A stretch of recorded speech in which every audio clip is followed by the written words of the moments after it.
Hey guys, it's Brandon. Hope you're having a fantastic day. So I talk to a lot of business owners and I do some of this work for them.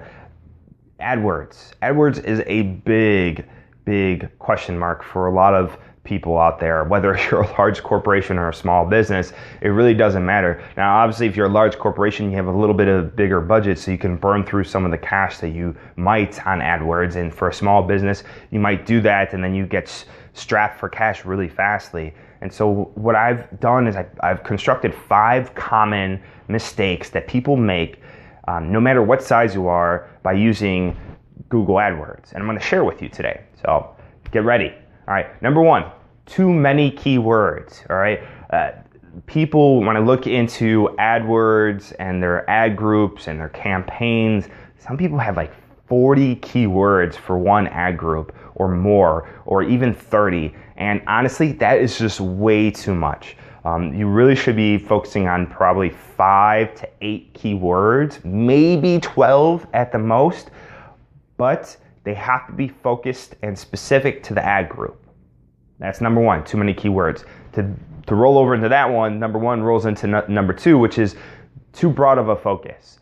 When you have too broad of a focus, for instance, if you're selling jeans and denim jeans, but you have jeans for women, children, toddlers, teens, men, boys, girls, and you just do an advertisement for just those jeans, for jeans in general, and you put in the keywords for boys, girls, toddlers, teens, women, professional women, men, teen boys, those keywords, you're going to drive in. You might drive in a man, and then the man goes there and he looks at the ad, he clicks on it, and then takes him to this home page. But on the home page, you only sees women's jeans, and then he has to spend some time browsing around it, and it's too much time, and it's too unfocused for him to really get to where he wants in a very fast amount of time. So what you need to do here is that reduce and niche down, and this goes for even if you are doing a service-based business. It doesn't matter if you're selling a product or a service. Be niche.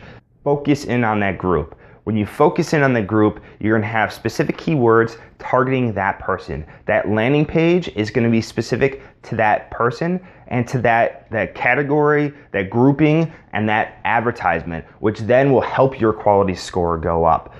You also be able to talk and message in the ad specific to that group. So for instance, again, if you're selling services to IT professionals, but you also sell services to marketing professionals, so your one ad would be, the message would be directed towards IT professionals, the other one would be directed towards marketing professionals.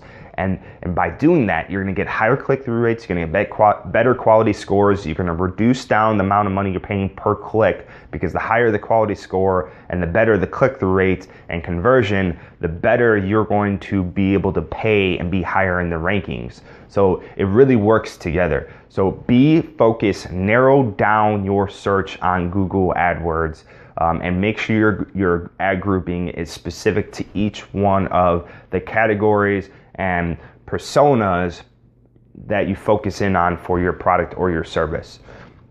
Number 3 is landing pages. All right, this again, I just touched on this a bit, but landing pages need to be consistent to your ads. And so it doesn't mean that you want to drive people to your homepage of your website, because there's so much on your homepage usually. You have different pages, you have specific messaging, and it's just too broad. You need to focus in on it. And what a landing page really is, that a landing page is an extension of your advertisement. So for instance, if you're focusing on marketing professionals and you say, get a consultation or get 10% off our marketing automation software for marketing professionals, and you go to the landing page and it says marketing automation software for entrepreneurs, IT professionals, blah, blah, blah. You know what? They still might spend some time on there, but where's that 10% off? They don't know where it is. They're going to leave right away because they can't see that. So the landing page should really just be an extension of that advertisement. bring off, focus in on that messaging, whatever that title might be, put in a little bit more bullet points. You can elaborate because you only have a certain number of characters you can use in the advertising messaging. Put in a call to action too. Make sure that they are calling you, or you're getting their information, you're putting the ball in your court versus waiting for them to take some sort of action. So that's number 3. Number four on here is you don't have the proper tracking set up on your website and also with your AdWords. Google AdWords is in the same family as the Google Analytics, and Google Analytics is completely free. So you might as well have that set up on your website. If you link the two together, it will track everything. So when you go to Google Analytics, you'll be able to see the results from your Google AdWords. You'll be able to see the campaigns, the keywords, the cost of everything. And then also, you have to have, if you are selling something on your website, you have to make sure you have your e-commerce code set up properly in the Google Analytics so it can then start to register if someone's purchasing and what they're purchasing and where they came from when they made that purchase. For instance, if they came from one of your campaigns and they purchased a product from your website, you can be able to see that and see the value of it as well. So you can see how much this sale was for, and then you can start to put a value to each one of your campaigns and each one of your keywords, and you could see where you can really focus in on. If you're a service-based business, you need to have goals set up. And even if you're not, if you're a product-based business, you still need to have goals set up. But for a service-based business, when you have a goal set up, then you can put a dollar value to it. So you don't necessarily have something to sell, but you do know how much a click or a form that they filled out is worth, because you can do some math, some simple math, find out, for how many forms submitted does it take to close a sale, and for that sale, how much is that average cost, and for that average cost divided by the amount of forms that were submitted, and then you'll have a number. And it could be, $10 per form, it could be $1 per form, whatever it is, and it doesn't have to be perfect. Put that value to the website, to your goals, and so every time someone takes that action, they convert through an AdWords campaign or any other form, you can then put a value to it. So you can know that it's led to this, and then you can track the offline stuff, the actual sale in your CRM, and be able to kind of put all the data together and really value what each channel, specifically AdWords and others, but AdWords in this case, what that value of the efforts and the campaigns are. That's a big one. So number 4 rolls right into number 5 as they all kind of roll into each other. But number 5 is optimization.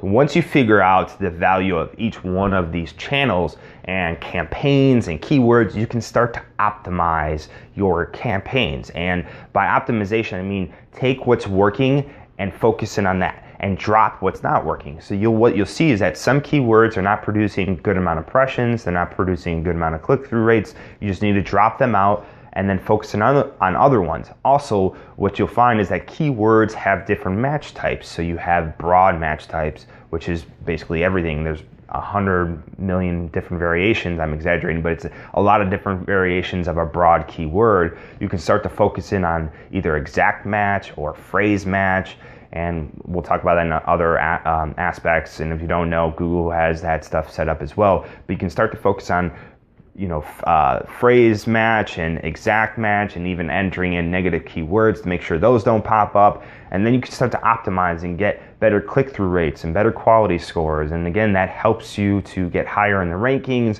which by getting better click-through rates and better quality scores and better rankings, you actually can reduce the amount of money you pay per click. And even though they're saying that you should bid on this amount, you could be bidding less than your competitors and still be higher up if you're doing it the right way. Test everything. Test keywords, test the ads, the messaging in the ads, the titles, even the calls to action. Test little bits of that.